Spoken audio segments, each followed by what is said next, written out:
مگر جب رب کائنات نے سب کا ملا کر ذکر کرنا ہو تو ترتیب بیست کو بدل کے ترتیب مرتبت قائم کر دیتا ہے.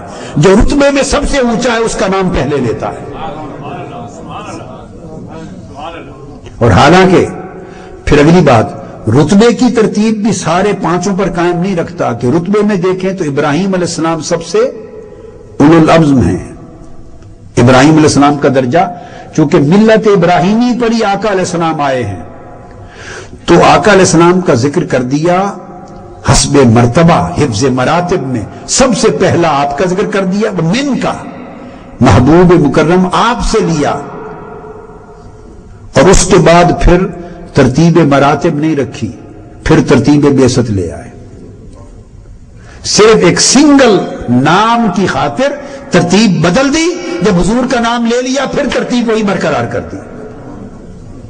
اللہ رب العزت کے انداز دیکھیے، فرمایا محبوب آپ سے لیا اور نوح سے لیا، پھر اسی ترتیب سے چل پڑے، اور نوح سے لیا اور ابراہیم سے لیا اور موسیٰ سے لیا اور عیسیٰ سے لیا.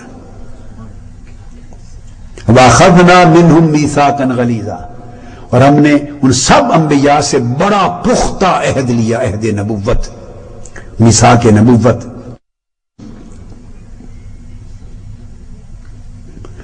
اب اس کے اوپر یہ جو لیا ان 5 انبیاء کا اور بقیہ تمام انبیاء کا، انہو آخذ علیہم العہد والمیثاق فی اقامت دین اللہ و ابلاغ رسالتہ. وہ کس چیز کا عہد تھا؟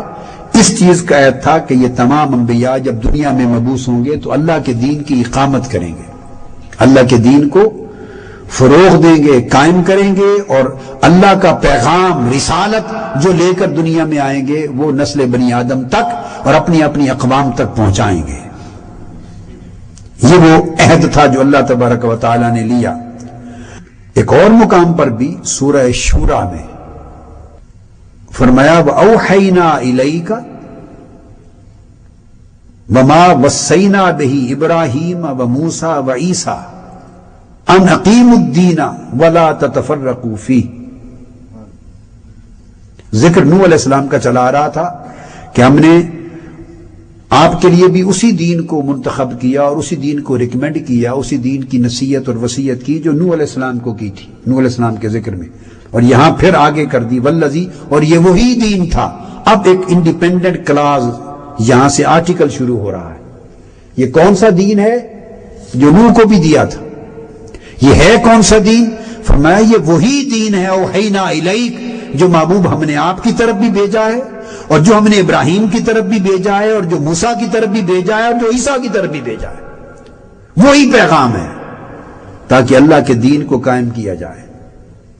تو آپ نے دیکھا کہ یہاں نوح علیہ السلام کے ذکر میں جب آقا علیہ السلام کا ذکر لائے تو ابراہیم، موسیٰ اور عیسیٰ سب اولو العزم پیغمبروں کا ذکر حضور کے بعد کر دیا.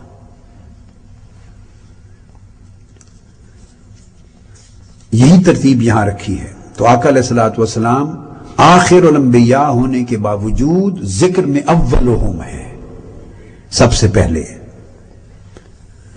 اس لیے کہ آقا علیہ السلام نے فرمایا، حضرت حسن بصری روایت کرتے ہیں ابو ہریرہ رضی اللہ تعالی عنہ سے، اور امام ابن ابی حاتم نے روایت کیا، اور قتادہ نے امام حسن بصری سے، انہوں نے ابو ہریرہ رضی اللہ تعالی عنہ سے اس آیت کریمہ کے تحت وَإِذْ أَخَذْنَا مِنَ النَّبِيِّينَ مِيثَاقَهُمْ وَمِنْكَ وَمِن نُوحٍ، جو آیت ہم پڑھ رہے ہیں سورہ احزاب کی، اس آیت کی تفسیر ابو ہریرہ رضی اللہ تعالی عنہ جو آقا علیہ السلام سے سنی، بیان کرتے ہوئے فرمایا قال النبی صلی اللہ علیہ وآلہ وسلم کنت اول النبیین فی الخلق وآخرہم فی البعث، کہ میں سب انبیاء سے پہلا نبی ہوں اپنی خلقت کے اعتبار سے، اور آخری نبی ہوں اپنی بعثت کے اعتبار سے.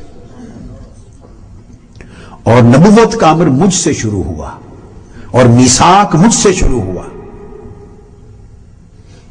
آپ نے فرمایا کہ فبودع بی، یعنی جو میثاق نبوت ہے سب سے پہلے اللہ نے مجھ سے لیا.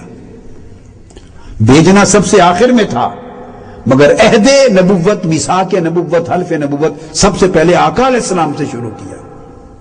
اور حدیث پاک میں یہ بھی آیا ہے کہ جب اللہ تبارک و تعالیٰ نے فرمایا تھا الستو بربکم، تمام اس میں انبیاء اور غیر انبیاء سب شریک تھے.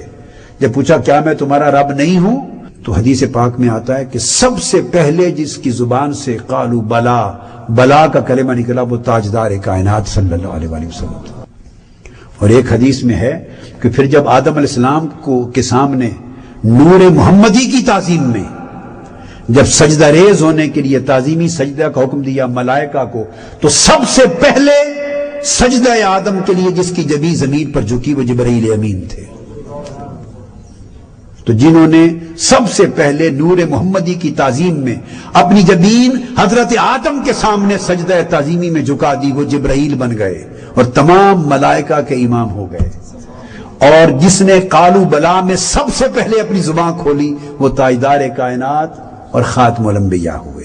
اور امام بزار روایت کرتے ہیں حضرت ابو ہریرہ رضی اللہ تعالی عنہ سے، وہ فرماتے ہیں آقا علیہ السلام کا ارشاد قال خیار ولد آدم خمسۃ، کہ کل نسل بنی آدم میں سب سے بلند رتبہ 5 نفوس قدسیہ ہیں. 5 نفوس قدسیہ جن کو اولو العزم انبیاء کہا، نوح و ابراہیم و موسیٰ و عیسیٰ و محمد. کل نسل بنی آدم میں پوری انسانیت میں سب سے بلند رتبہ نبوت، اور پوری کائنات نبوت میں سب سے بلند رتبہ رسالت، اور ساری کائنات رسالت میں سب سے بلند رتبہ 5 رسول. فرمایا یہ، اور فرمایا وخیرہم محمد اجمعین، اور محمد صلی اللہ علیہ وسلم ان سب سے اعلیٰ رتبہ میں، اپنے رتبہ و مرتبہ میں سب سے اعلیٰ. تو فرمایا کہ یہ تمام انبیاء بھی آدم علیہ السلام کی پشت سے صلب سے روحوں کی طرح نکالے گئے. تمام انبیاء کی ارواح بھی اسی طرح روحوں میں متمثل کر کے سامنے لائی گئیں تاکہ اللہ تبارک و تعالی ان سے عہد لے. اور آدم علیہ السلام نے انبیاء کی ارواح کو چراغ، روشن جلتے ہوئے چراغوں کی شکل میں دیکھا. وعلیم کا نور، اور ہر نبی کی جو روح تھی وہ نور کی طرح چمک رہی تھی. اور ان سے اللہ تبارک و تعالی نے نبوت و رسالت کا میثاق لیا تاکہ یہ جو لیسأل الصادقین عن صدقہم، اب جب اپنا میثاق توحید لیا تھا تو اس پر گواہی کس کی بنائی تھی؟ کس کو گواہ بنایا تھا؟ فرشتوں کو بنایا تھا یا زمین و آسمان کو بنایا تھا. اب تمام انبیاء سے ان کی نبوت و رسالت کے فرائض کی ادائیگی کی گواہی لی جا رہی ہے، اقرار اور میثاق اور عہد. اب ان پر گواہی کس کی؟ فرمایا لیسأل الصادقین عن صدقہم وعد للکافرین عذابا علیما، تاکہ قیامت کے دن وہ جو ان کی امت کے مبلغین اور علماء ہوں گے، جو ان انبیاء اور رسولوں کا پہنچایا ہوا پیغام تصدیقاً اور تبلیغاً آگے امت کے افراد تک عمر بھر پہنچاتے رہیں گے، قیامت کے دن جب ان انبیاء سے کہ انہوں نے اللہ کا پیغام اپنی امتوں کو پہنچا دیا یا نہیں، اور کفار انکار کرنے لگیں گے، تو ان انبیاء کی امتوں کے علماء اور مبلغین وہ کھڑے ہو کر اپنے نبیوں کے حق میں گواہی دیں گے. تاکہ فرمایا لیسأل الصادقین، تاکہ سچے لوگوں سے پوچھا جائے، ان کے صدق اور ان کی سچائی پر گواہی لی جائے. تو امت کے سچے لوگ جو علماء اور مبلغین ہوں گے، سچے لوگ، سچائی کے علمبردار، وہ پیغمبروں کی نبوت اور رسالت کے فریضے کی ادائیگی پر اپنی گواہی دیں گے.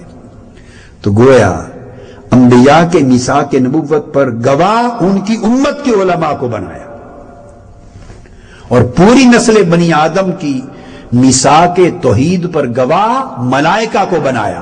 اب آپ گواہ بھی دیکھتے آ رہے ہیں نا کہ اعلان کیا ہے، اوتھ کیا ہے، اور اس کے اوپر وٹنس کون بن رہے ہیں. میثاق توحید پر فرشتے وٹنس ہوئے، اور میثاق نبوت پر آقا علیہ السلام کی امت کے صادقین، اہل صدق، سچائی کے علمبردار، جو اولیاء، علماء، صلحاء، متقین، صادقین ہوں گے امت کے، سچائی کے، صدق کے علمبردار امت میں سے، وہ اپنے انبیاء کی اس چیز کے اوپر گواہ ہوں گے. اور پھر جو کفار انکار کر رہے ہوں گے ان کے انکار کو رد کر دیا جائے گا اس گواہی کے ذریعے۔ یہ آپ نے ابھی تک 2 میثاق دیکھے، اب تیسرا میثاق لیا گیا جو آج رات کا موضوع ہے۔ میں نے یہ 2 میثاق آپ کو مینشن کیے اس لیے کہ آپ ایویلویٹ نہیں کر سکیں گے، اس کی اسیسمنٹ نہیں کر سکیں گے، اپریشیٹ نہیں کر سکیں گے، اس کی اہمیت کا اندازہ نہیں کر سکیں گے کہ اس کے اندر جو نکات آئے ہیں، جب تک 2 پہلے گزرے ہوئے جو میثاق ہیں ان کے کنٹینٹس کا، ان کے انگریڈینٹس کا، ان کے مشمولات کا، ان کی شرائط کا، ان کے احوال کا، ان کی کنڈیشنز کا جب تک آپ کے سامنے پورا تصور اور نقشہ نہ ہو تو پھر آپ اس وقت تک اس میثاق کا اندازہ نہیں کر سکتے۔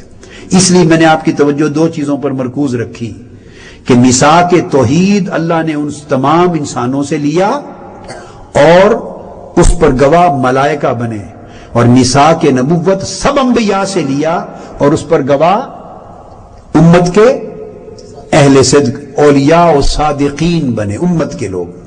اب یہ تیسرا میثاق ہے جس کا ذکر قرآن میں عالم ارواح میں ہوا ہے، اس کا ذکر سورہ آل عمران میں آیا ہے۔